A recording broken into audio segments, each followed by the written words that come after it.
नमस्कार जय हिंद साथियों। स्क्रीन के ऊपर जो आप विजुअल देख रहे हैं ये है देश के पहले शहीद अग्निवीर अक्षय लक्ष्मण। जी हाँ, आप जरूर इस मुद्दे के ऊपर अमृतपाल की बात सामने रखेंगे, लेकिन बड़ी अपडेट आ रही है। सियाचिन में पहले अग्निवीर अक्षय लक्ष्मण का बलिदान और अक्षय लक्ष्मण को पूरे सम्मान के साथ अंतिम विदाई दी गई है। यहाँ तक कि सेना प्रमुख ने भी इस पर दुख जताया है।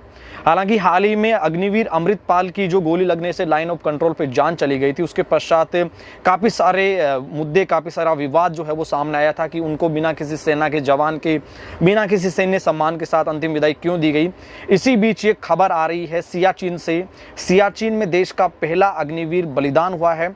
गवाते अक्षय लक्ष्मण ने, जी हाँ, आपको पूरी अपडेट मैं आपको दे रहा हूं। गवाते अक्षय लक्ष्मण ने विश्व की सबसे ऊंची युद्ध भूमि सियाचिन में अपना बलिदान दिया है। भारतीय सेना ने पूरे सैन्य सम्मान के साथ उनके पार्थिव शरीर को विदाई दी है, जिसके विजुअल आप यहां देख पा रहे हैं। सेना प्रमुख जनरल मनोज पांडे, सेना की उत्तरी कमान के कमांडर लेफ्टिनेंट उपेंद्र द्विवेदी और सभी ने अग्निवीर अक्षय लक्ष्मण के इस बलिदान और पराक्रम को सलाम किया है, दुख जताया है। उनकी unit fire and fury corps ने दुख जताते हुए गवाते को सैन्य सम्मान के साथ अंतिम विदाई दी है। कई सारे जो ट्वीट्स है वो सामने आए हैं। इंडियन आर्मी की ओर से ट्वीट्स आए, कई सारे सेना के अधिकारियों की ओर से ट्वीट्स आए हैं।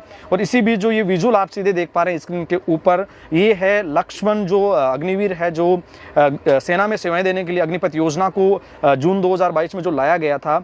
अक्षय लक्ष्मण इसी के तहत सेना का हिस्सा बने थे और उनकी सियाचिन जैसे कठिन युद्ध क्षेत्र के अंदर तैनाती थी। एक ऑपरेशन के दौरान उनकी है वो जान चली गई है। उनकी यूनिट जो फायर एंड फ्यूरी कॉर्प्स है, उसके तहत ट्वीट के ऊपर इसकी आधिकारिक घोषणा, इसकी पुष्टि की गई है। मैं आपको ये भी बताते चलूं कि फायर एंड फ्यूरी कॉर्प्स के सभी जवान और अधिकारी कठिन चोटियों में अपनी सेवा के दौरान अग्निवीर गवाते अक्षय लक्ष्मण के सर्वोच्च बलिदान को सलाम करते हैं और उनके इस परिवार के प्रति उनकी संवेदना भी सामने आई है। साथ साथ मैं आपको जानकारी के लिए ये भी बता दूं कि सेना के उत्तरी कमान के ट्विटर हैंडल ने लिखा है कि वे इस पीड़ा की घड़ी में इस परिवार के साथ खड़े हैं। गवाते के विदाई देते समय सैन्य सम्मान की तस्वीरें भी ट्विटर के ऊपर सामने आई है। इसके साथ साथ आपको बताते चले कि हाल ही में एक अन्य अग्निवीर जो अमृतपाल है, उसकी गोली लगने से लाइन ऑफ कंट्रोल के ऊपर जान चली गई थी। पूरे देश के अंदर कई सारी पॉलिटिकल पार्टी, कई सारे ऐसे राजनीतिक विश्लेषक, कई सारे पत्रकार और युवाओं के बीच में इस बात की चर्चाएं काफी बनी थी कि देश के एक ऐसे अग्निवीर जिसने भारतीय सेना को ज्वाइन करना अपना सबसे उचित माध्यम समझा, देश सेवा में उसने जाने की उसकी रुचि थी, उसके पश्चात इस तरीके से उनकी जान चली जाती है और उनकी पार्थिव देह बिना किसी सेना के सम्मान के, बिना किसी सेना के जवान के, बिना किसी सेना के वाहन के आखिरकार क्यों गई।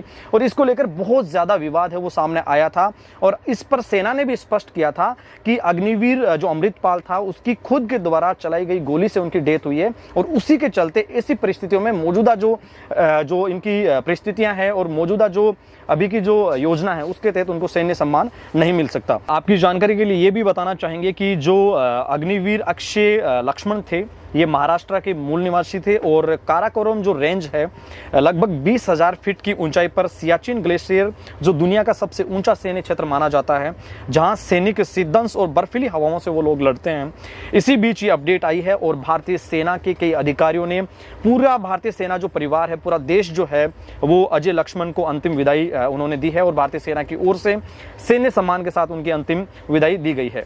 बहुत सारे विवाद, बहुत सारी ऐसी अफवाहें इसी बीच बनी थी।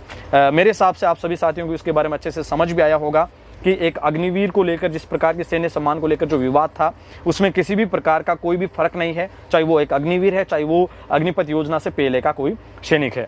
आइए साथियों, अग्निवीर अक्षय लक्ष्मण को हम देते हैं विदाई। उनके सम्मान में लिखते हैं जय हिंद, जय हिंद, जय भारत, वंदे मातरम।